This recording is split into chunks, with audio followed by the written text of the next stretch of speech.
What about hydrogen? Can you run a car on hydrogen? So it's running on hydrogen right now.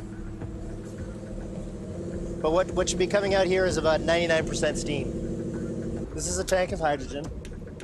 From there it gets distributed to the front of the vehicle, and it undergoes a combustion reaction much like any fuel would in a combustion reaction, and thereby producing energy. There is existing technology out there that people can implement in a heartbeat that would allow one to produce hydrogen to be cost effective with gasoline. Why isn't this moving forward? And everybody kept telling me chicken and the egg, chicken and the egg. In fact, you can't have a hydrogen discussion with anybody without hearing chicken and the egg. This gets very annoying. Eventually we said, we're going to try to beat both the chicken and the egg. And that's how we came up with Cyclone Energy. We took a Hummer, and literally we went down to a welding shop, picked up a hydrogen welding tank, or a hydrogen tank.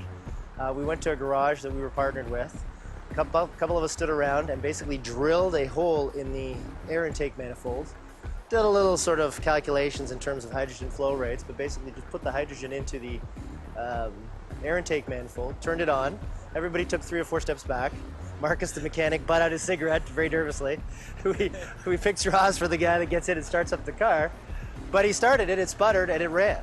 So that was a pretty big eye-opener what could be achieved. And then obviously doing research and then seeing that companies like Ford have hydrogen ICE vehicles ready to go, that BMW was working on this technology in the 70s, that the Axis powers in World War II, when fuel was completely non-existent, I believe Germany had fleets of hydrogen vehicles in World War II as well. So technology has been around for a while. If you think about it, all the space missions, all the remote power in very difficult situations, and obviously in very tricky, combustible, risky kind of environments, those are all fuel cell powered.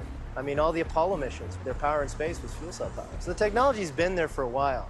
If you had solar panels on your home, you wouldn't need that many, but you could literally have a simple electrolysis unit, a simple compressor, and every day you would come home and fill up your own vehicle at home and you'd be completely off the grid. Now obviously that's something the oil companies probably wouldn't be too keen about.